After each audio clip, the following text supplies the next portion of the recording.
Co-powered by Techno. Bharat से करीब 4,500 kilometre दूर लेबनान के बेरूत में इजराइल ने आतंकी सैयद हसन नसरुल्लाह को ढेर कर दिया।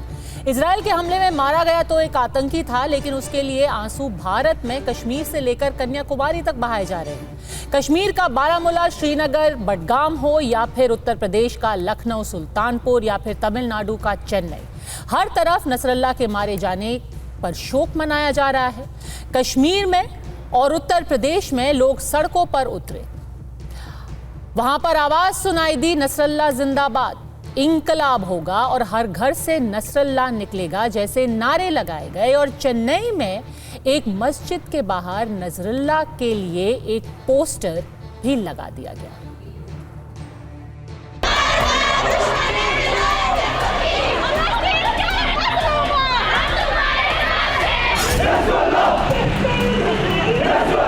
और नसरुल्लाह पैदा होंगे इंशाल्लाह। हम शर्मिंदा है, हम शर्मिंदा है। इजराइल को ये मैसेज दे रहे हैं कि आपने सिर्फ एक नसरुल्लाह को मारा है, लेकिन हर घर में हसन नसरुल्लाह मौजूद हैं।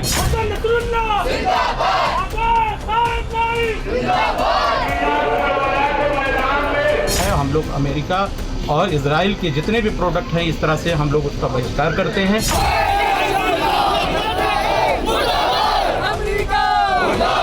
इस्राइल, यहूदी और इन जो भी जबरी ताकत है, इनके खिलाफ में खड़ा होना है।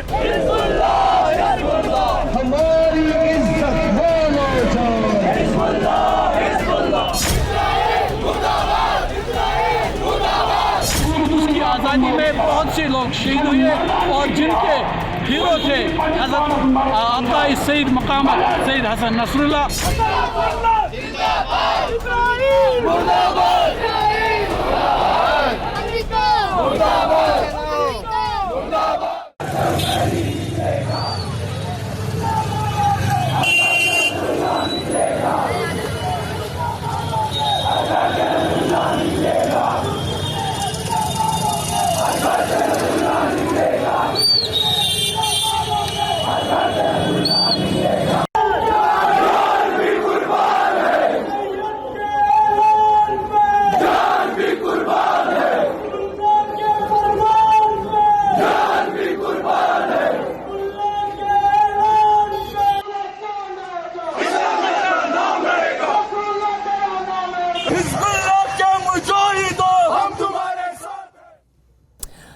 तो हसन नसरुल्लाह की मौत का मातम लेबनान से लखनऊ पहुंचा और कश्मीर से कन्याकुमारी तक लोगों के सेंटिमेंट को देखकर फौरन राजनीतिक पार्टियों ने भी इजराइल के खिलाफ मोर्चा खोल दिया और हसन नसरुल्लाह को शहीद का दर्जा तक दे दिया। नेशनल कॉन्फ्रेंस के सांसद आगा रूहुल्लाह मेहंदी ने नसरुल्लाह की मौत को एक बड़ा नुकसान बताया। कहा कि उनकी शहादत हुई है मुस्लिम उम्मा के लिए बहुत ही दुख का विषय है। पीडीपी की उम्मीदवार इल्तिजा मुफ्ती ने नसरुल्लाह की मौत पर अपना दर्द बयां किया। कहा, नसरुल्लाह साहब हर जुल्म के खिलाफ लड़े, इसलिए हमारे दिल में बहुत दर्द है। उमर अब्दुल्ला ने दुनिया के ताकतवर मुल्कों से अपील की कि इजराइल पर दबाव बनाया जाए, बेगुनाहों को मारने का सिलसिला बंद हो।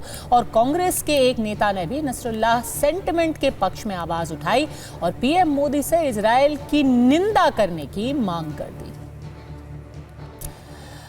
तो 27 सितंबर की रात को इजराइल ने लेबनान के बेरूत में हिजबुल्लाह के हेडक्वार्टर पर जबरदस्त बमबारी की थी। दावा किया गया था कि हसन नसरुल्लाह और उसके सभी कमांडर उस स्ट्राइक में मारे गए, लेकिन इसकी पुष्टि 28 सितंबर को हिजबुल्लाह ने खुद की। उधर लेबनान में आतंकी नसरुल्लाह की मौत की खबर शनिवार को दुनिया भर में चली, तो इधर कश्मीर में पीडीपी प्रमुख महबूबा मुफ्ती ने इसके विरोध में अपने सारे चुनावी कार्यक्रम रद्द कर दिए। भारत के 15 शहरों में मुस्लिम समुदाय के लोग सड़कों पर उतरकर प्रदर्शन करने लगे। वो बीजेपी ने फिर विपक्षी दलों पर हमले शुरू कर दिए। गिरिराज सिंह ने कहा कि हिजबुल्लाह क्या भारत के लिए गांधी जी है? हिजबुल्लाह के लिए या हसन नसरुल्लाह के लिए क्यों हमारे देश के अंदर आंसू बहाए जा रहे हैं? हिजबुल्लाह के समर्थन में अगर पीडीपी और एनसीपी, इस पर राहुल गांधी को पहले जवाब देना चाहिए। हिजबुल्लाह कौन है? हिजबुल्लाह के लिए इलेक्शन रुकवाना क्या? हिजबुल्लाह क्या गांधी जी हैं क्या भारत के लिए? ये तो कोई भी ऐसा व्यक्ति होगा जो फैनेटिक होगा, उसके लिए ये काम करते हैं। उनको आज कोई कैंपेन नहीं था, वो बड़ा कैंपेन भी नहीं करते थे लोग, मगर आज इलेक्शन से पहले हाथ उठा दिया, ये लोग हार मान लिए हैं। इसलिए आखिरी दिन भी हमास के नाम पर छुट्टी लिया है कि वो आतंकी संगठन है, उनका तो नेस्तनाबूद होना चाहिए। अब वो किसके साथ खड़ी हैं, अब वो उनका विषय है। हमारा विषय है कि अगर कोई भी अराजकता फैलाने वाला व्यक्ति है, आतंकवादी उपद्रवी है, तो उसका सफाया होना चाहिए। देश में अमन चैन भाईचारा कायम होना चाहिए, चाहे वो कोई देश हो। तो आज की अड़ी में सीधा सवाल है, आतंकी के लिए भारत में आखिर आंसू क्यों बहाए जा रहे हैं? एक आतंकी को शहीद का दर्जा कोई कैसे दे सकता है, या फिर सिर्फ पॉलिटिकल माइलेज के लिए कट्टरपंथ को बढ़ावा दिया जा रहा है? एसपी वैद पूर्व डीजीपी हैं जम्मू कश्मीर के, हमारे साथ जुड़ गई हैं।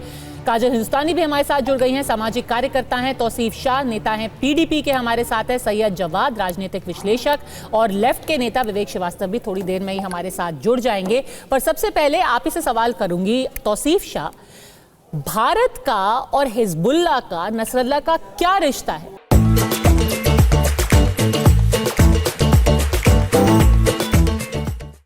क्यों कश्मीर की गलियों में या फिर लखनऊ में या सुल्तानपुर में सैयद नसरुल्लाह के लिए कोई भी प्रदर्शन किया जा रहा है? देखिए, थैंक यू पद्मा जी। मैं आपसे बड़े छोटे से 2 अक्षरों में जवाब दूंगा कि देखिए, जो फ़लस्तीन के साथ जो खड़ा है, हम उसके साथ खड़े हैं। चूँकि ये फ़लस्तीन के लिए लड़ रहे थे, हमें डायरेक्टली इनके साथ कोई वाबस्तगी नहीं है। ये भारतवर्ष का हिस्सा नहीं है, ना हम इनके हिस्से हैं। हाँ, ये है कि जो हमारे भारत के जो प्रधानमंत्री, माननीय प्रधानमंत्री हैं, वो उन्होंने भी बताया है कि वो फ़लस्तीन के साथ खड़े हैं। जैसे जो 7 अक्टूबर 2023 को जो जंग शुरू हुई थी फ़लस्तीन और इजराइल के बीच में, उसमें अगर हम देखें तो हमारे माननीय प्रधानमंत्री ने फ़लस्तीन के साइड लिया था। तो जो भी फ़लस्तीन के लिए लड़ेगा, जो भी फ़लस्तीन के ह्यूमन राइट्स के लिए लड़ेगा, हम उसके साथ खड़े हैं। दूसरा, आपका ये कहना कि हमने इस पर राजनीति की या इस पर इलेक्शन बंद करवाया, तो मैं आपसे ये कह दूं, ये इलेक्शन बंद नहीं हुआ है, इलेक्शन अपने टाइम से हो रहा है। और दूसरा, सर, कैंपेन तो एक दिन के सस्पेंड किया गया था ना? कैंपेन तो एक दिन के सस्पेंड किया था पीडीपी ने, क्योंकि जहां कैंपेन करने हमने जाना था, वो सारा शिया इलाका है और ये शिया लीडर था, और शिया लीडर्स मॉर्निंग में थे। सर, ये लेबनान का लीडर था, इसका हमारे देश से क्या लेना देना है? कश्मीर में इससे क्या लेना देना है? हमारे 4,500 किलोमीटर दूर बैठा हुआ है। आपने कश्मीर में, हमारे देश का, भारत का, कश्मीर में देखा कि लोग बाहर सड़कों पर आए इसके लिए। हमारी शिया बरादरी इसके लिए बाहर आई, हमारी शिया फिरके की बरादरी जो थी वो इसके लिए बाहर आई, वो इसके समर्थन में बाहर आई। सर, हमारी बिरादरी, हमारा हिंदुस्तानियों की बिरादरी है, हमारी सॉलिडारिटी जो है, जो हमारी सॉलिडारिटी, हमारा दुख, हमारा सुख, हमारी बिरादरी हिंदुस्तानियों की बिरादरी है। बिल्कुल, शिया भी तो हिंदुस्तानी है ना, जम्मू कश्मीर में रहने वाले, जो हमारे करगिल में रहने वाले शिया हैं, हसन नसरुल्लाह तो हिंदुस्तानी नहीं है, वो शिया नहीं। हसन नसरुल्लाह के लिए जो हमारी उनके लिए जो सॉलिडारिटी है, वो सिर्फ फ़लस्तीन के लिए। आप इसे थोड़ा मिसअंडरस्टैंड कर रहे हैं। जो हमारी सॉलिडारिटी है, वो जो फ़लस्तीन के लिए लड़ रहा है, जैसे नरेंद्र मोदी जी फ़लस्तीन के लिए खड़े, हम उनके साथ भी खड़े हैं। जैसे ये जो कल मरा, वो भी फ़लस्तीन के लिए लड़ रहा था, फ़लस्तीन के ह्यूमन राइट्स के लिए लड़ रहा था, जिसे आज की डेट में इजराइल ने एक ओपन एयर प्रिजन बना डाला है। अच्छा। आप देख रहे हैं कि वहाँ के बच्चे पानी के लिए तरस रहे हैं, वहाँ के बच्चे खाने के लिए तरस रहे हैं। तो आप मुझे बताइए कि अगर हमारे माननीय प्रधानमंत्री फ़लस्तीन का साइड ले सकते हैं, तो आपको हमारा फ़लस्तीन के साइड लेने में क्या दिक्कत है? ठीक है, या वो कितना हसन नसरुल्लाह फ़लस्तीन के लिए लड़ रहे थे, या अपने खुद के फायदे के लिए लड़ रहे थे, या फिर वो लेबनान के लिए लड़ रहे थे, अपने खुद के फायदे के लिए लड़ रहे थे, उसका विश्लेषण थोड़ी सी देर में करेंगे। पर काजल हिंदुस्तानी साफ साफ कह रहे हैं, तौसीफ साहब, कि ये एक मानवाधिकार का मुद्दा था। भारत भी ऑफिशियली तो फिलिस्तीन के साथ खड़ा हुआ है, तो फिर अगर पीडीपी भी खड़ी हो जाती है, क्या हर्ज है? देखिए, ये हिपोक्रेसी है इनकी। अगर ये कहते प्रधानमंत्री जी खड़े थे तो प्रधानमंत्री जी तो बांग्लादेशी हिंदुओं के लिए भी खड़े थे, तो तब ये लोग क्यों नहीं सड़कों पर उतरे? ये लोग ह्यूमन राइट्स की अभी बात कर रहे हैं, तो बांग्लादेशी हिंदुओं के ह्यूमन राइट्स की इनको चिंता क्यों नहीं है? ये लोग कह रहे हैं कि छोटे छोटे बच्चों को फिलिस्तीन में मारा जा रहा है, तो बांग्लादेश में हमारी बहन बेटी और छोटे छोटे बच्चों के साथ जो क्रूरता करी वो इनको नहीं दिख रहा। चलो छोड़ दो बांग्लादेश, इनके लिए तो वो भी परदेश हो गया। हम तो बंगाल की बात करते हैं कि पश्चिम बंगाल में हिंदुओं पर कितनी एट्रोसिटी हो रही है। अभी दुर्गा पूजा के लिए वहां पर इन लोगों ने पत्थरबाजी करी और इन लोगों ने वहां एट्रोसिटी करी हिंदुओं पर कि हम दुर्गा पूजा, जहां पर इनकी संख्या ज्यादा है वहां दुर्गा पूजा नहीं होने देंगे। तमिलनाडु में के चेन्नई में एक ऐसा गांव है करतूर, उस गांव में भी इन लोगों की संख्या ज्यादा थी, इसलिए ये लोग हाईकोर्ट तक पहुंच गए कि हिंदुओं को वहां से रथ यात्रा नहीं निकालने देंगे। तो ह्यूमन राइट्स की बात ये फिलिस्तीन के लिए छाती कूटकर कर रहे हैं, हिजबुल्लाह के आतंकवादी के लिए कर रहे हैं, हमास के आतंकवादियों के लिए कर रहे हैं। वही जब हिंदू ह्यूमन राइट्स की बात आती है और उस पर एट्रोसिटी भी कट्टर मुस्लिम लोग कर रहे हैं, तब ये क्यों नहीं बोलते हैं? लव जिहाद में बेटियों के 35 और 50 टुकड़े होते हैं, तब ये लोग क्यों नहीं बाहर निकलते हैं? हाँ। ये भी तो एक प्रश्न है ना। हिजबुल्लाह में ह्यूमन राइट्स याद आ रहे हैं, हिंदुओं के लिए ह्यूमन राइट्स नहीं याद आ रहे? सैयद जवाद क्या है पद्मजा जी, भारतीय जनता पार्टी, आवाज आ रही है मेरी आपको? आ रही है, बोलिए जी। देखिए, भारतीय जनता पार्टी जो है बड़ा कंफ्यूज है और जब से 240 पे आई है तो थोड़ी सी बौखला गई, उसकी समझ में नहीं आ रहा। भारतीय जनता पार्टी तो इस पैनल पे है भी नहीं, वो तो शिरकत भी नहीं कर रहे हैं, ना उन्होंने कुछ बोला है। ये तो आम आदमी पूछ रहा है कि भाई हिजबुल्लाह के लिए ह्यूमन राइट्स है, हिंदुओं के लिए ह्यूमन राइट्स क्यों नहीं है? नहीं, ह्यूमन राइट्स सबके लिए होना चाहिए, लेकिन मैं थोड़ी सी गुजारिश के साथ ये कहता हूँ, जो बैकडोर से एजेंडा चलाने की कोशिश करी जा रही है, हेमंता विश्व शर्मा ने बोला है, ठीक है, और खुल करके कुछ बोला है, तो मैं उस बिहाफ पे आपको बता रहा हूँ। लेकिन क्या है, आज तक आतंकवाद की डेफिनेशन नहीं डिसाइड होता, और इनसे पूछिए आतंकवाद है क्या, उसकी डेफिनेशन क्या है? यूएन के लोग ही नहीं बना पाए, तो जिसको अगर अमेरिका कह दे वो आतंकवाद है, या जिसको इजराइल कह दे वो आतंकवाद है, जिसको जो है आप देखिए वेस्ट कह दे कि ये आतंकवाद है। सैयद जवाद साहब, इससे पहले कि हम आतंकवाद की परिभाषा पर एक बहुत बड़ा विश्लेषण और चर्चा शुरू करें, मैं आपसे एक सिंपल सा सवाल ये समझ लेना चाहती हूं कि लेबनान से हमारा क्या रिश्ता है? लेबनान और बडगाम में क्या रिश्ता है? लेबनान और सुल्तानपुर में क्या रिश्ता है? लेबनान और लखनऊ में क्या रिश्ता है? नसरुल्लाह का क्या लेना देना है चेन्नई से? देखिए जहां फलस्तीन की बात आएगी, वहां शिया मुस्लिम्स हैं, जहां फलस्तीन की बात आएगी, पूरे मुसलमान जो है वो फलस्तीन के समर्थन में होंगे और गांधी जी भी फलस्तीन के समर्थन में। सर, ये फिलिस्तीन की बात नहीं है, लड़ाई लड़ेगा, फलस्तीन की बात है मैडम, फलस्तीन की ही बात। तो अगर ये ह्यूमन राइट्स की बात है, फिर वही सवाल आपसे पूछा जाएगा कि आपको हिजबुल्लाह के ह्यूमन राइट्स नजर आ रहे हैं, नसरल्लाह के ह्यूमन राइट्स नजर आ रहे हैं, बांग्लादेशी हिंदुओं के ह्यूमन राइट्स क्यों नहीं नजर आ रहे हैं? और ये सवाल पूछना एजेंडा क्यों हो जाता है? मैं सुनिए गौर से सुनिए, जो बांग्लादेशी हिंदुओं के साथ हो रहा है बेइंतहा गलत हो रहा है, निंदनीय है, उसके खिलाफ भी हम बोल रहे हैं। हमने तो नहीं देखा, मैंने तो बडगाम में एक रैली नहीं देखी कोई सड़क पे निकलती हुई बांग्लादेशी हिंदुओं के लिए, या फिर सुल्तानपुर में, या फिर लखनऊ में, या मैंने कोई पोस्टर नहीं देखे। सुनिए मैडम, मेरे तमाम स्टेटमेंट है, पढ़े हुए देख लीजिएगा, मैंने बहुत कुछ बोला है और बांग्लादेशी हिंदुओं के समर्थन में बोला है। लेकिन ये हैरत की बात है, महबूबा मुफ्ती को जो है यहाँ खुद सरकार ने छुपा रखा है। अब मैं क्या करूं?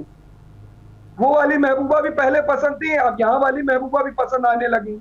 गठबंधन ये करते हैं कश्मीर में महबूबा के साथ। अरे आप गठबंधन में कहां पहुंच गए सर? आप अपने, चलिए आपने क्योंकि महबूबा मुफ्ती का जिक्र किया, आप बता दीजिए, मैं पूछ लेती हूँ, तौसीफ शाह से ही पूछ लेते हैं क्योंकि वो पीडीपी के आधिकारिक प्रवक्ता हैं। यहाँ पर सैयद जवाद कह रहे हैं पूरी दुनिया खड़ी थी बांग्लादेशी हिंदुओं के लिए, जैसे के लिए वो फिलिस्तीन के साथ खड़ी थी। क्या आपकी पार्टी ने कोई स्टैंड लिया है बांग्लादेशी हिंदुओं पर, जैसे आपने फिलिस्तीन के लिए लिया है, नसरल्लाह के लिए है? तौसीफ साहब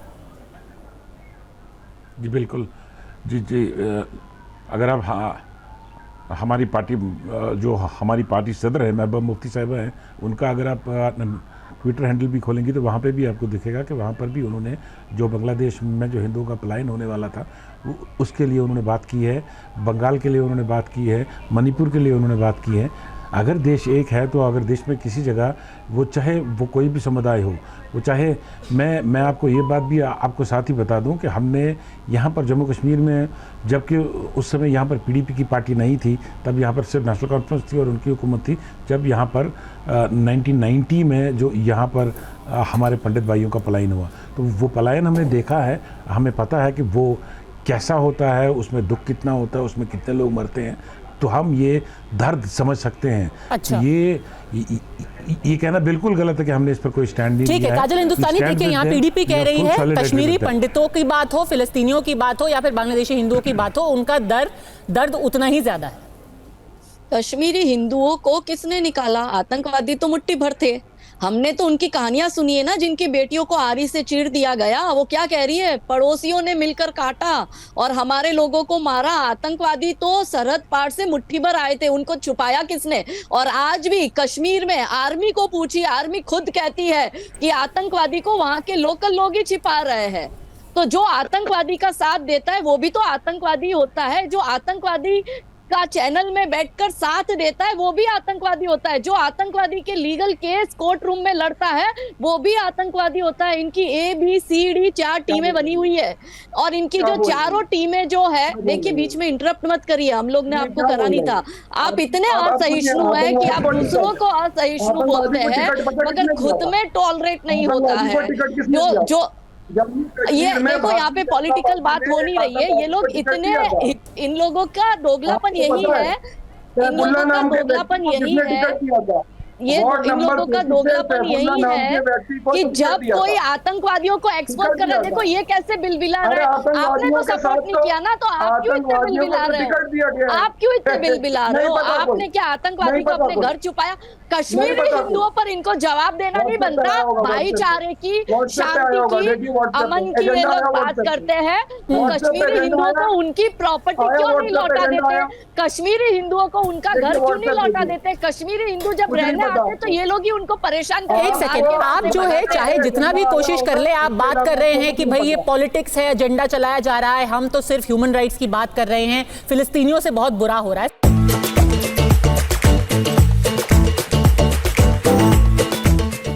सैयद जवाद, असली बात जो है वो आगा रूहुल्लाह, जो कि नेशनल कॉन्फ्रेंस के सांसद है, उन्होंने साफ तौर पर बोल दिया कि पूरा मुद्दा है क्या। एक बार उनकी बात सुन लेते हैं।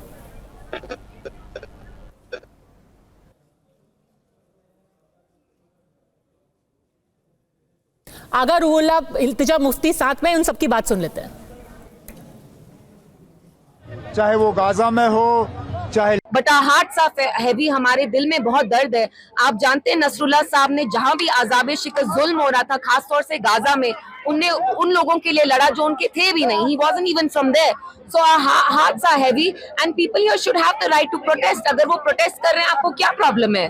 इस्माइल हनिया एक बड़े सरदार थे, उसी तरह से सैयद हसन नसरुल्लाह इस मुकावमत की रूह थे, सरदार थे, कुव्वत थे।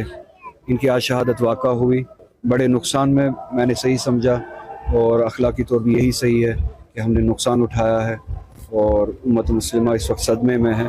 तो इसीलिए मैंने इलेक्शन कैंपेनिंग जो है उसको इख्तिताम किया।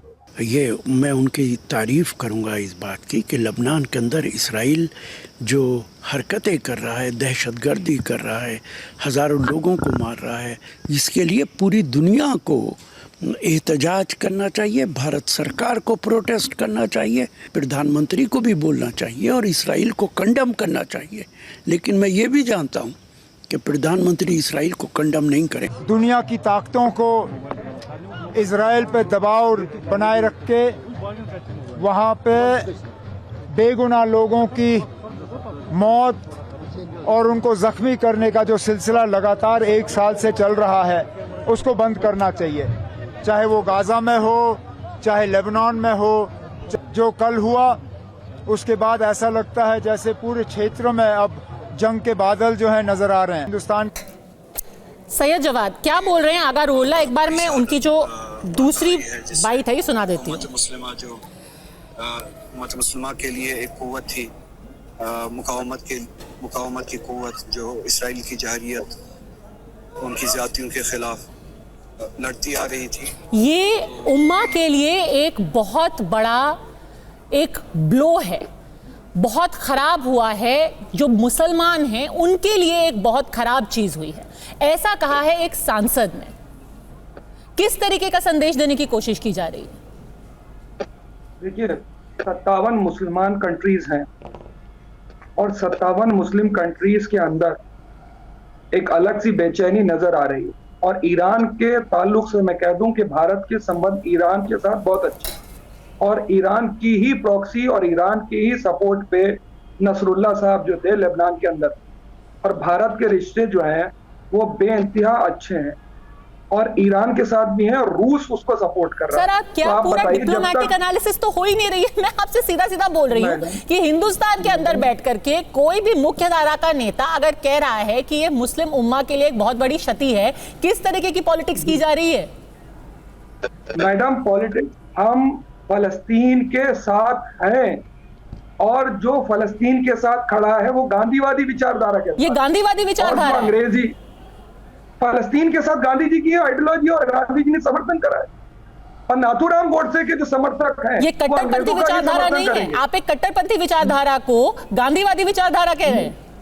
गांधी जी ने फलस्तीन का समर्थन करा है, फलस्तीन का समर्थन करा है। नसरुल्लाह जो थे या लेबनान जो था या जो लोग हुतीज हैं और तमाम जितने लोग हैं वो इस वक्त मस्जिद अक्सा के लिए और फलस्तीन के लिए अपनी आवाज बुलंद कर रहे हैं। एसपी वैद साहब, मैं एक चीज अपने दर्शकों को दिखाना चाहूंगी। आज के दिन कश्मीर की सड़कों पर या फिर उत्तर प्रदेश में छोटे छोटे बच्चे नारे लगा रहे हैं, हर घर से नसरुल्लाह निकलेगा, और सैयद जवाद यहां पर कह रहे हैं कि ये गांधीवादी विचारधारा है। क्या आपको लगता है कि ये गांधीवाद है? नहीं, फलस्तीन के साथ तो खड़ा होना पड़ेगा भाई। एसपी वैद साहब, पद्मजा मेरे से पूछा ना आपने जी। देखिए, गांधी जी कभी भी टेररिज्म को प्रमोट नहीं करते थे और मैं समझता हूँ जो शिया लोग हैं यहाँ के, उनका रिलेशनशिप है एक उम्मा का, लेकिन अगर ये दिल धड़कता आम आदमी के लिए, जो आम ईरान का आदमी है, शिया है, या पैलेस्टीन में जो इनोसेंट लोग हैं जो जख्मी हो रहे हैं या हलाक हो रहे हैं, उनके लिए अगर होता तो किसी को एतराज़ नहीं था। लेकिन हिजबुल्लाह, हमास, हुतीस, ये टेररिस्ट ऑर्गेनाइजेशंस हैं और ये सारी हिजबुल्लाह दुनिया का सबसे बड़ा टेरर ऑर्गेनाइजेशन है और इसका लीडर बहुत सम्मानजनक। वैद साहब, आप डेफिनेशन बता दीजिए आतंकवाद की क्या है। मैं जो हूँ आपको हर चीज एक्सेप्ट कर लूंगा, आपकी सारी बातें, लेकिन आतंकवाद की डेफिनेशन बता दीजिए क्या है, प्लीज सर। एसपी वैद साहब, ऐसा है जो 7 अक्टूबर को हुआ वो टेरर था। जो इस तरह इनोसेंट औरतों को एक बच्चे को जिंदा जला देता है बिना उसके कसूर के, वो टेरर है।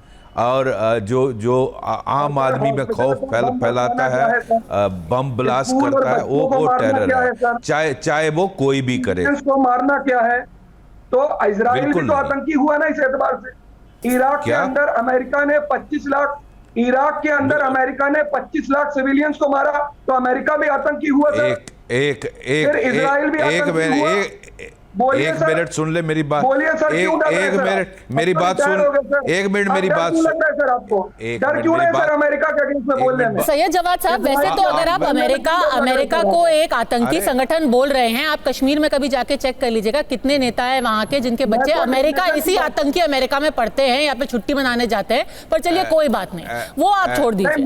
एसपी वैद साहब, ऐसा मैं सवाल रख रहा हूँ सर, अगर यही पैमाना कितनों के अमेरिका में घर है, उनको आप टीवी पे आकर के आतंकी संगठन बोल दीजिए अमेरिका को, पर अमेरिका से क्या रिश्ते हैं के पीछे आपको पता नहीं है। एसपी वैद साहब, मैं डेफिनेशन पूछ रहा सर, अगर यही डेफिनेशन है, इंसानियत का तकाजा है कि बच्चों को इनोसेंट किलिंग कोई कर रहा है, कोई मार रहा है। सर, आप गोल गोल जलेबी मत बनाइए, मैं आपको बताती हूँ। एक सेकंड, इससे पहले कि वैद सर इसका जवाब दे, 1997 में यूएस ने डेजिग्नेट किया हिजबुल्लाह को कि वो एक फॉरेन टेररिस्ट ऑर्गेनाइजेशन है। 2013 में यूरोपियन यूनियन ने डेजिग्नेट किया है हिजबुल्लाह को कि वो एक आतंकी संगठन है।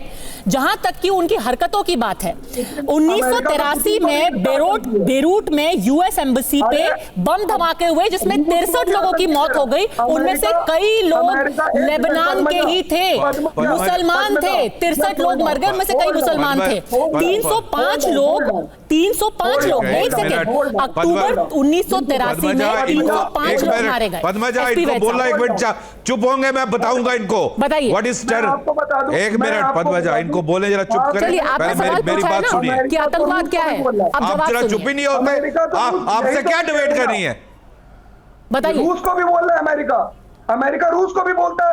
अरे सर, आप बहुत गोल गोल जलेबी बना रहे हैं। अगर आप सच में जवाब सुनना चाहते हैं तो आप थोड़ी देर चुप रहिए, शांति रखिए। एसपी वैद साहब बताएंगे। वैद सर, नहीं बता पा रहे ये बात ही नहीं बंद कर। बोलिए। देखो पद्मजा, इनको बता रहा हूं, आपने हिजबुल्लाह का चार्टर पढ़ा? हिजबुल्लाह का चार्टर कहता है इस्राइल को खत्म करना। तो कैसा, क्या ऐसे आदमी को हक नहीं है अपने आप को डिफेंड करना, अपने सिटीजन को डिफेंड करना? आप क्या बात करते हैं? टेररिज्म क्या होता है? अगर आप कहते हैं भारत को खत्म करना, क्या भारत लड़ेगा नहीं? आप डेफिनेशन में बात को घुमाना चाहते हैं। ये थर्ड रेटर है जो टेररिज्म को सपोर्ट करते हैं। लैंग्वेज देखिए, पूर्व डीजीपी है, ये लैंग्वेज है पूर्व डीजीपी की। प्लीज सर, कैरिड अवे मत होइए। जी हाँ सर, प्लीज कैरिड अवे मत होइए। जहां तक आतंकवाद की डेफिनेशन है, आतंकवाद की डेफिनेशन है जहां तक, विवेक श्रीवास्तव, 1994 कार बॉम्बिंग हुई इजराइल के लंदन एम्बेसी में, और एक जूइश सेंटर था अर्जेंटीना में, ब्यूनोस एयरिस में। वहां पर लोग मिले, कॉमन सिविलियन थे वो, कोई इजराइल के सैनिक नहीं थे, इजराइल की सरकार नहीं थी। 1997 में यूनाइटेड स्टेट्स ने कहा कि हिजबुल्लाह एक टेररिस्ट ऑर्गेनाइजेशन है। 1992 में, उससे पहले इजराइल की एम्बेसी अटैक की गई, उसमें लोग मरे। और सबसे बड़ी बात मैं आपको बताती हूँ, होल्ड ऑन 2020 में एक हमला हुआ बेरूट के बंदरगाह में, जिसमें सैकड़ों लोग मर गए। उसमें भी हिजबुल्लाह का हाथ था। उसमें मौत किसकी हुई? सिविलियंस की। तो क्या ये एक आतंकवादी ऑर्गेनाइजेशन नहीं है? विवेक श्रीवास्तव, सबसे पहली चीज मैं तो अमेरिका को यह अधिकार ही नहीं देता, ना यूरोपियन यूनियन को यह अधिकार देता हूं कि वो डिसाइड करेंगे कौन आतंकवादी है और कौन नहीं। तो कौन डिसाइड करेगा? नहीं तो क्या अमेरिका डिसाइड करेगा? तो आप डिसाइड करेंगे? बिल्कुल, क्यों नहीं डिसाइड करेंगे? तो आप ही की अदालत में आके पूछ लेती हूँ कि अगर कोई संगठन बम धमाके करके एक बार में 305 लोगों को मार देता है, तो क्या वो आतंकी संगठन है या उसको नोबेल पीस प्राइज मिलना चाहिए? आप थोड़ी देर चुप रह जाइए तो मैं बोलूं। तो आप बताइए ना, आपने खुद दावा किया है कि आप बताएंगे कौन आतंकी संगठन है, तो बताइए। बता देते हैं ना आपको, आतंकी संगठन है United states of America, the biggest terror state of the world, जिसने कम्युनिस्टों से युद्ध लड़ा, जिसने इराक को खत्म किया, जिसने अफगानिस्तान को खत्म किया, जिसने वियतनाम का युद्ध किया, जिसने इस्लामिक टेररिज्म की शुरुआत करी, जिसने तालिबान को क्रिएट किया। ये मालूम है आपको? अलकायदा को बैकअप दिया शुरू में, मालूम है आपको? The biggest terror state responsible for creation of Islamic terror is United states of America. और दूसरा, यहूदियों के साथ हमारी कम्युनिस्टों की हमेशा सद्भावना रही, क्योंकि 1940 के दशक में हिटलर ने जो किया, हम यहूदियों के साथ थे, हम लड़े और हमने बचाया उन यहूदियों को। लेकिन उसके बाद आज जो इजराइल कर रहा है पैलेस्टीनियंस के साथ, ये वही चीज है जो हिटलर ने यहूदियों के साथ करी थी। और इजराइल सिर्फ इस कैपिटलिस्ट तेल की राजनीति में अमेरिका का मोहरा बन करके पैलेस्टीनियंस पे जो कर रहा है, Israel is also a terror state. Hezbollah आतंकी संगठन है कि नहीं है? सुन लीजिए, हिजबुल्लाह आतंकी संगठन है कि नहीं है? Please listen to me. Hezbollah आतंकी संगठन है या नहीं है, हाँ या ना? इसका उत्तर हाँ ना में नहीं हो सकता। कैसे नहीं हो सकता भाई? ये आदमी कोई क्रिमिनल है, उसका उत्तर हाँ या ना ही हो सकता है ना। अगर उसने कोई क्राइम किया है वो क्रिमिनल है, नहीं हो सकता। तो किसी ने हिजबुल्लाह आतंकी संगठन है कि नहीं है? आठ आना नहीं होगा। कैसे नहीं हो सकता? इसलिए नहीं हो सकता क्योंकि आज भारत की आवाम में ना सिर्फ मुसलमान बल्कि हिंदुओं का भी यह मानना है कि इजराइल गलत है और पैलेस्टीन के हिंदू साथ कोई नहीं मानता है, हिंदुओं का नाम सुन लीजिए। हिंदू कुछ नहीं मानता है, ये हिंदुओं का नाम तो नाम है। तुम्हारा कॉपीराइट है हिंदुओं का, हिंदू की अरे भाई आपका कॉपीराइट है हिंदुओं का, ये मैं इनकी तरह चिल्ला नहीं सकती। पद्मजा जी को म्यूट करिए प्लीज, मैं इनकी तरह चिल्ला नहीं सकती। विवेक श्रीवास्तव, इसमें जो करिए ये इंटॉलरेंस है, ये एक किसी भी आदमी के पास कॉमन सेंस है, पहले से किसी भी आदमी के पास कॉमन सेंस है और उससे सवाल पूछा जाए, अगर कोई संगठन बम धमाके करता है, लोगों की जान लेता है, अगर कोई संगठन अपने मैनिफेस्टो में लिखता है कि हम एक पूरे देश को खत्म कर देंगे, नेस्तनाबूद कर देंगे, उसके सारे लोगों को मार देंगे, उनका नामो निशान मिटा देंगे, तो वो आतंकी संगठन है, था और रहेगा। अगर कोई भी संगठन बोलेगा हम आपकी निशानी मिटा देंगे, वो आतंकी संगठन है। सुन लीजिए आप कहाँ गलत है, और उसको पूरा राइट है। काजल जी, मैं आपसे एक सवाल पूछना चाहता हूँ। काजल जी, अगर आप हिजबुल्लाह को काजल जी, मैं आपसे एक सवाल पूछना चाहूंगा। तो इजराइल को भी घोषित करिए आतंकी संगठन, बताइए अमेरिका को काजल, हिंदुस्तान अब सुन लीजिए, ये एक तालमेल बिठाने की कोशिश की जाए। मैं इनकी तरह चिकम चिल्ली मुझे आती नहीं है, क्योंकि मैं शुद्ध वेजिटेरियन व्यक्ति हूँ, मैं इनकी तरह चिल्लम चिल्ली नहीं कर पाती हूँ। काजल, तो इनको पहले म्यूट करो, विवेक इनको पहले म्यूट करो। विवेक श्रीवास्तव कह रहे हैं कि चलिए अगर वो मान रहे हैं कि हिजबुल्लाह एक आतंकी संगठन है, आप इजराइल और अमेरिका को भी सवाल करना चाहते हैं। नहीं, मैं लेफ्टिस्ट को अभी एक्सपोज करती हूँ। ये जो लेफ्ट नेता यहाँ बैठे हैं, मेरा तो पहला इनसे सवाल ये है कि इनको इतनी ह्यूमन राइट्स और इतनी इनकी चिंता है, तो चाइना जो कि लेफ्ट कंट्री है, वो यूगर मुस्लिम पर इतने आक्रमण कर रही है, उनकी गाड़ियां खींच कर उनको मार रही है, उनकी मस्जिदें तोड़ रही है, उनकी मस्जिद पर टॉयलेट बना रही है, तो यूगर मुस्लिम कुछ भी नहीं हो रहा। इनकी वफादारी वहां पर है जहाँ पर इनकी सत्ता, जहाँ पर सत्ता नहीं, वहाँ पर इनकी कोई वफादारी नहीं है। हिपोक्रेट है ये लेफ्टिस्ट लोग, ये कम्युनिस्ट लोग, और ये पूरी आतंकवादी गैंग को सपोर्ट करने वाले लोग, कि जो जब इनके देश में ऐसा होता है तब ये बोलने को, इनको बोलो ना चाइना यूगर मुस्लिम के साथ क्या कर रहा है, वो उस पर जवाब दे। क्यों यूगर मुस्लिम के राइट्स नहीं है? चाइना उनकी मस्जिद, फिलिस्तीन दिख रहा है, शिनजियांग नहीं दिख रहा। बात करने का मौका दे दीजिए, बात करने का मौका नहीं दे रहे हैं आप। आएंगे आपके पास, तौसीफ जी आप ही के पास आ रही हो। एक सेकंड, और हांगकांग के साथ क्या कर रहा है उस पे भी तो जवाब दो। तिब्बतियों के साथ क्या कर रहा है? ठीक है काजल, आपने पूछ लिया है, उनको जवाब देने दीजिए, फिर तौसीफ साहब के पास जाऊंगी। 20 second. Number 1, don't buy American media, ज्यादा अमेरिकन मीडिया को छोड़ दीजिए, कुछ अच्छे चैनल वॉच किया, टीवी पे वॉच किया करिए काजल हिंदुस्तानी। नंबर 2, इस देश का हिंदू मुसलमान एक है, इस देश में इस देश का हिंदू आतंकवादियों के साथ हो ही नहीं सकता। इस देश की पूजा करने वाला भक्षक के साथ हो ही नहीं सकता। गौ माता को पूजने वाला समझी ना?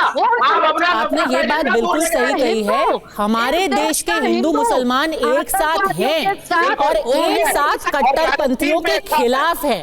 और सैयद नसरुल्लाह कोई हिंदुस्तानी नहीं था, कोई हमारा ना हिमायती था, ना है, ना रहेगा। तौसीफ शाह आपसे एक सवाल पूछना चाहते हैं। काजल हिंदुस्तानी, तौसीफ शाह आपसे एक सवाल पूछना चाहते हैं। तौसीफ शाह।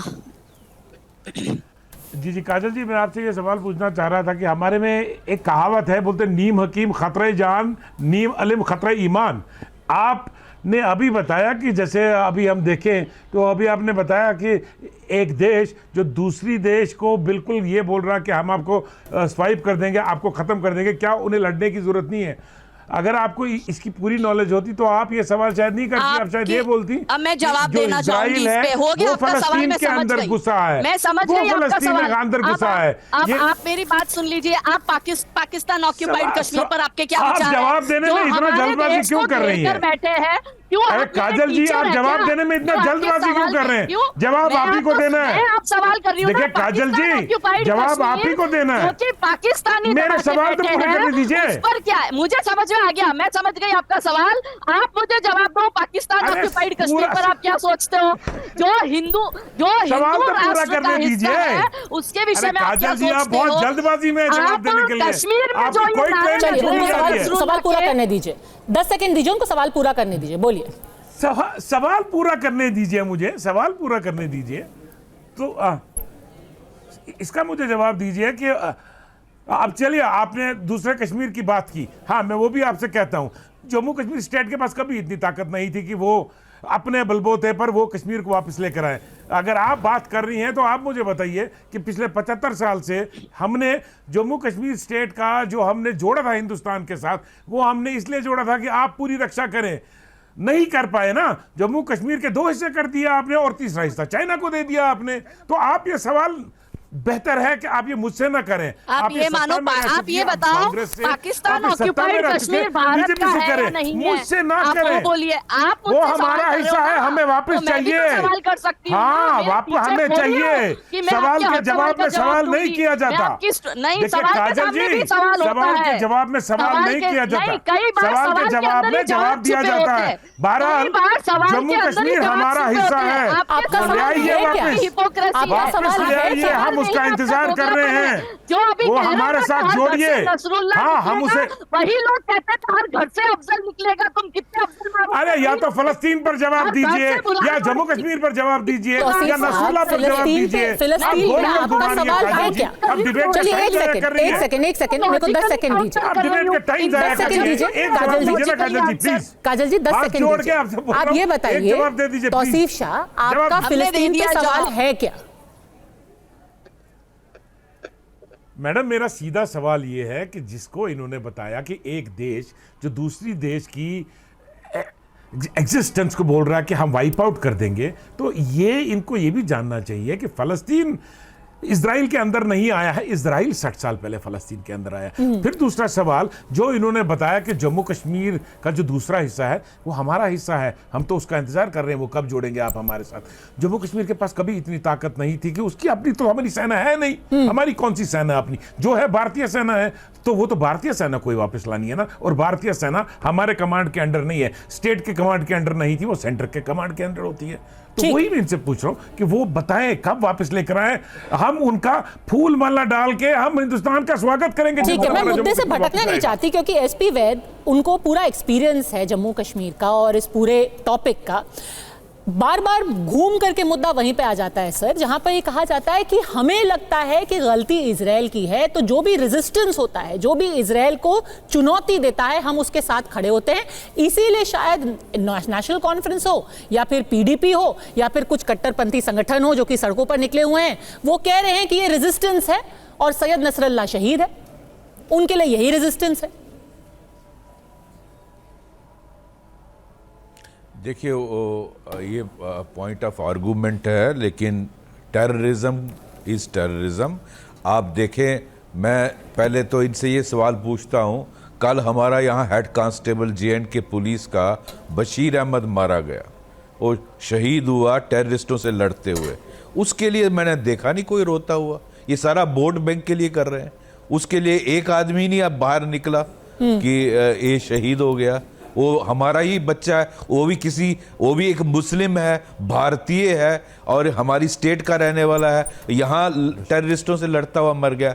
किसी माँ का बेटा है, उसके लिए कोई नहीं बोला। जैसे काजल हिंदुस्तानी बोल रही थी, बांग्लादेश में आए दिन क्या हो रहा है आप सब देखते हैं, उनके बारे में तो कोई नहीं बोलता। पाकिस्तान में क्या हो रहा है, आए दिन लड़कियों को उठाते हैं, जो हम 75 साल पहले हमारा ही हिस्सा थे, और उन पर तो आप कुछ नहीं बोलते हो।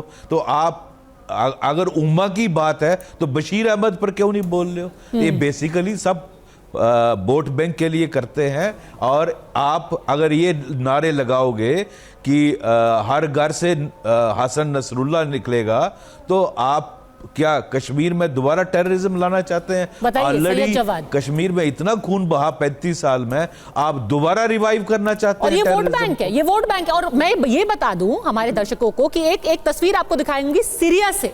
सोचिए, उम्मा की बात हो रही है, एक भाईचारे की बात हो रही है। सीरिया में पटाखे बजाए गए, लोग अपनी गाड़ियों में बैठ के हॉर्न बजा रहे थे जब ये खबर आई कि हसन नसरुल्लाह का अंत कर दिया है इजराइल ने। वहां लोग खुशियां मना रहे थे क्योंकि सबसे ज्यादा प्रताड़ना उन्हीं की गई है। सोचिए, ये सीरिया की तस्वीरें हैं, वहां आसमान में आतिशबाजी हो रही थी और हमारे देश में लोग मातम बना रहे हैं। ये तो वोट बैंक है सैयद जवाद, ये कोई ह्यूमन राइट्स नहीं है, ये वोट बैंक है। पद्मजा आप बहुत गौर से सुनिएगा। पद्मजा जो ईरानियन है, पद्मजा जो ईरानियन है, यूके में ईरान एम्बेसी के सामने उन्होंने सेलिब्रेट किया, मिठाइयां बांटी, ईरान में लोगों ने खुशी मनाई, पटाखे चलाए और मिठाइयां बांटी। आपके सऊदी अरबिया में वहां के तो वहाँ खुशियां है, सऊदी अरबिया में वहाँ के प्रिंस ने कहा कि सर जवाब तो ले लीजिए सर, बताइए सैयद जवाब। सम्मान तो या तो आप कह रहे हैं कि सीरिया में लोगों को मानवाधिकार की चिंता नहीं है, उनको उम्मा की फिक्र नहीं है। अरे सुन तो लीजिए, आप सुन ही नहीं रही है। मैं सिंपल ये कह रहा हूँ, जब तक पूरे विश्व में आतंकवाद की डेफिनेशन डिसाइड नहीं हो तो आरोप प्रत्यारोप चलते रहेंगे। ठीक है, अमेरिका ने तो रूस के ऊपर भी कहा क्या डिसाइड करने को रह गया है? जो आदमी दूसरे को मारता है, जो किसी के ऊपर बंदूक तानता है, जो कहता है अपने मैनिफेस्टो में मैं तुम्हें खत्म कर दूंगा, वो आतंकवादी है।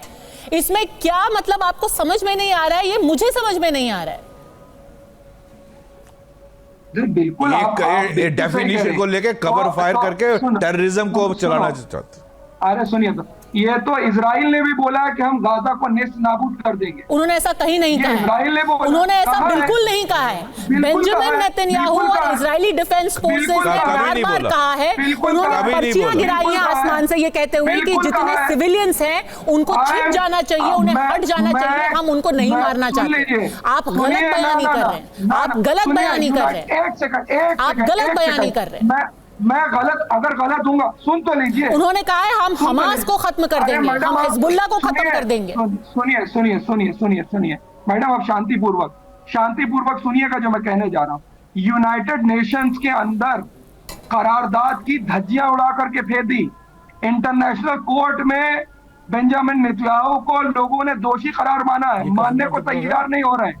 और आप देखिए यूनाइटेड नेशंस के अंदर जो रेड क्रॉस के और जो पानी सप्लाई करने के, जो मेडिसिन सप्लाई करने के जो कैंप्स लगे हुए थे, उनके ऊपर भी बम्बार्डमेंट हुआ है। आप इस चीज को नकार देंगी? आप नकार देंगी? यूनाइटेड नेशन के एंटोनियो गुटेरेस, सुनिए, एंटोनियो गुटेरेस ने आकर के कहा है, एंटोनियो गुटेरेस से बड़े हो गए आप। वो तो अच्छा, तो सऊदी के क्राउन प्रिंस ने कल क्या कहा है वो आपने सुना है? सऊदी के क्राउन प्रिंस ने क्या कहा कि हम फिलिस्तीन के सपोर्ट में नहीं है, या कोई फिलिस्तीन का चलेगा नहीं। अच्छा, तो तुम काजल जवाब दे रही है आपका, काजल हिंदुस्तानी। सऊदी के क्राउन प्रिंस ने कल क्या कहा है? अरे आप जंपिंग जैक हो रही है, सपोर्ट नहीं करते, फिलिस्तीन का साथ नहीं देते, कभी जो है जाकर के कूदती है जाकर के पाकिस्तान में। सर आपने सवाल पूछा, आप कोई जवाब दे रहा है, आप जंपिंग जैक बन गए। रुकिए ना, जंपिंग जैक, धैर्य रखिए, झंडा फहराने, शांत रहिए। जो लोग फिलिस्तीन का झंडा फहरा रहे थे, सऊदी के क्राउन प्रिंस ने उनको वहां से निकाल दिया और कह दिया स्टूडेंट्स को भी कि यहाँ पे फिलिस्तीन का झंडा फहराने की जरूरत नहीं है, हम फिलिस्तीन का सपोर्ट नहीं करते, हम हमास का भी सपोर्ट नहीं करते, हम हिजबुल्लाह का भी सपोर्ट नहीं करते हैं। सऊदी का क्राउन प्रिंस बोला, चलिए स्टेटमेंट दिखाइए सऊदी का ऑफिशियल स्टेटमेंट। अरे तो तुम देखो, मैं अभी लेके थोड़ी बैठी हूं, ऑफिशियल स्टेटमेंट आया है। कैसे बोल रहे हैं? ऑफिशियल स्टेटमेंट दिखा दीजिए। कल ऑफिशियल स्टेटमेंट आया है। सुनिए, इब्राहिम अकॉर्ड पढ़ा है आपने? इब्राहिम अकॉर्ड पढ़ा है आपने? ऑफिशियल स्टेटमेंट सोल्यूशन का पढ़ा है आपने? इनको कुछ नहीं पता, इनको सऊदी के रत्ती बराबर कुछ नहीं पता। यूएई क्या बोल रहा है वो सुनिए, आपको कुछ नहीं पता, टू स्टेट सोल्यूशन का फॉर्मूला नहीं पता। इब्राहिम अकॉर्ड पता क्या? सैयद जवाद, जब भी आप हंसने लगते हैं तो आप टू स्टेट सोल्यूशन पे आ जाते हैं ताकि असल मुद्दा जो है रफा दफा हो जाए। असल मुद्दा ये है, और मैं दो तस्वीरें अगर हम दिखा सके साइड बाय साइड, दो तस्वीरें देखिए। एक तरफ रखिए सीरिया, इदलिब की सड़कें जहां पर आतिशबाजी हो रही है, और दूसरी तरफ दिखाइए लखनऊ जहां पर लोग मातम मना रहे हैं। और सोचिए कि अगर सीरिया में लोग खुश हैं तो लखनऊ में या चेन्नई में या बडगाम में या श्रीनगर में वो दुखी क्यों हैं? किस उम्मा की वो बात कर रहे हैं? यूरोप में भी प्रोटेस्ट हो रहा है मैडम। नसरल्लाह किसी के सगे नहीं है, वो किसी की भलाई नहीं चाहते हैं। उन्होंने अपने ही लोगों को मरवाया है, अपने ही लोगों को मारा है। आपको लगता है जब बेरूट में बम धमाके होते हैं अमेरिका की एम्बेसी में, तो लेबनान के लोग नहीं मारे जाते, मुसलमान नहीं मारे जाते, मुसलमान भी मारे जाते हैं। यूरोप में, अमेरिका के अंदर खुद प्रोटेस्ट हो रहा है। यूरोप में भी प्रोटेस्ट हो रहा है इसराइल के सर यूरोप तो दूर की बात है ना, हमने तो अपने देश की चिंता होनी चाहिए। गजब बात है, गजब है। हमें तो अपनी देश की चिंता है, यूरोप अपनी खुद की देखेगा।